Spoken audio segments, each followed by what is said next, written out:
Hey, what's good, everybody? This is your B fan, Daniel Anthony Parr, aka I.AM.D.ANTHONY, and welcome to another episode of To a Degree, where music connects us all.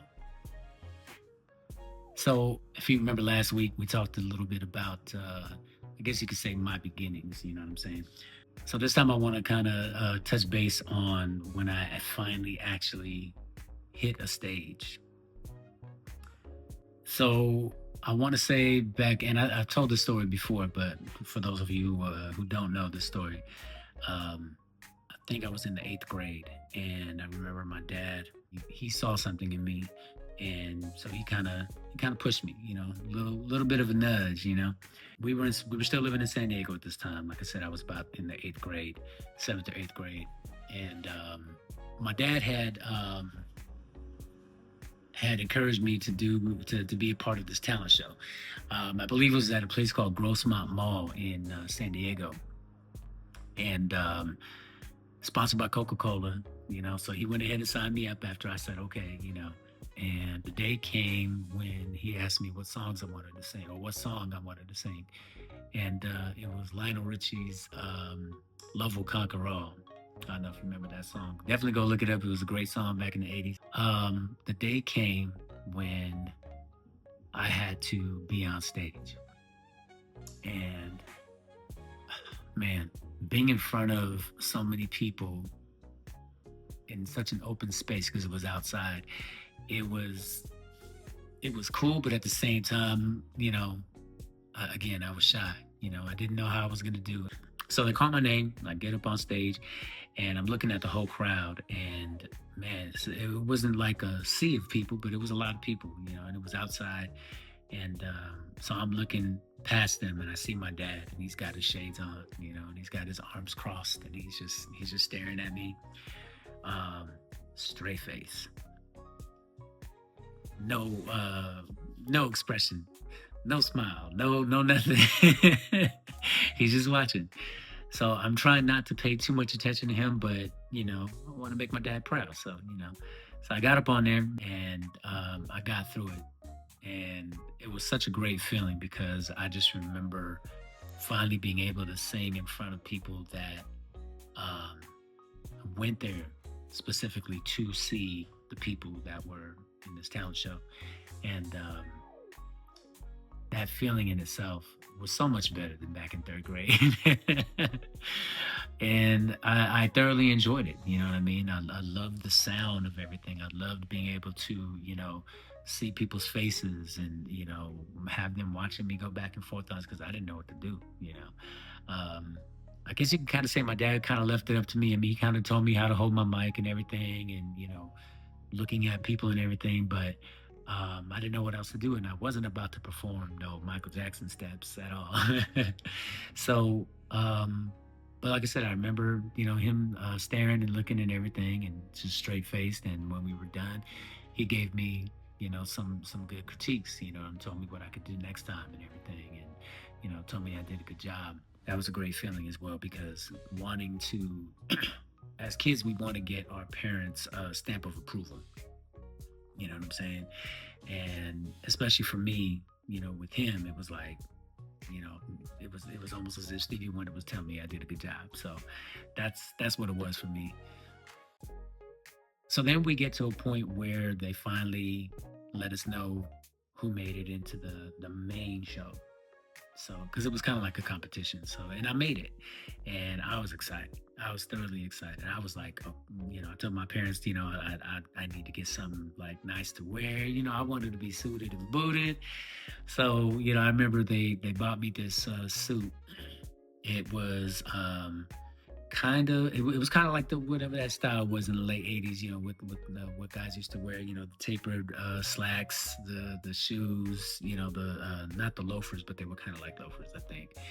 And then it was that short jacket, you know what I'm saying, that kind of buttoned a little bit more to the side, and I thought I looked good. So, but I remember my dad asked me, what I wanted to sing. He made a couple of suggestions, and I ended up singing My from Johnny Gill. Had no business singing that song, but I sang it. Because who was I telling to put on that red dress? No. But anyway, so I sang that song because they gave me two, and then I sang "I'm Your Baby Tonight" from Whitney Houston. Now, before you guys start clowning me in the comments and everything, listen, "I'm Your Baby Tonight" was a big hit, but I enjoyed it because first of all, I loved Whitney Houston. Whitney Houston was always dope, but that song in itself, I was like, you know what? It's something that people wouldn't expect. Now I remember my mom telling me some years later that a couple of things when it came to doing songs, especially covers, um, to choose something that people wouldn't think that you would do. So that was one of the reasons why I chose that, but also to make it your own. And one of the things about that song, because obviously it's a female singing that song, so I'm like, okay, well, I need to find that space, where I could just sing comfortably. Because when she sings it, from the moment I saw you, I went out of my mind. I was like, I'm not singing that high at all. So I brought it down. I was like, from the moment I saw you, I went out of my mind. So I was practicing it, but I couldn't practice it um, until we got the instrumentals for it, because at that time I guess they didn't do instrumentals on the back of singles and whatnot. So I remember my dad found this recording studio, home studio. I want to say it was called Blitz Recording. I could be wrong, but it was in San Diego, and this is back when they still did reel to reel, the big tape. And so what the guy did is he imported the songs, and he was able to make an instrumental for me with the backgrounds. And I remember singing meticulously, like getting that tape right in line, cutting it, and you know, fusing it together with, I think, with tape or whatever. But it was like that process in itself, like that. That made me feel like, okay, well, dang, this is cool. Like, I was into it. I was watching them, and so we got the instrumentals, and the day finally came after I was practicing and practicing. Again, my dad was telling me about my position and you know engaging with the crowd and everything. And I remember my sister went. I don't remember where my brother was at. I'm not sure if he was in school or whatever, but I remember my sister was there with one of her friends from high school. And uh, real quick, like from what I remember, my sister was always like she cheered me on. She cheered me on, and I appreciated that. But so she was there with one of her friends, and then it was inside like what looked like a concert hall, a small concert hall, and got on stage, and I think I sang "I'm Your Baby Tonight" first, and I enjoyed it. You know what I mean? Like it was cool for what it was. A young man singing a Whitney Houston song, and then getting people to still like accept it. It was cool. I enjoyed it. I enjoyed myself. And then my mind came, and no, I didn't do like the little I didn't do that. I didn't do like the little growling sound or whatever, but I just I again, another moment where I enjoyed it. Like that moment was different than at the initial talent show. And there was more people. It was darker, so I couldn't see everybody, which was kind of a plus because I could only see like little blurred faces and whatnot. But that was kind of a plus because then I didn't actually feel like so many people were staring at me, so it kind of put me at ease.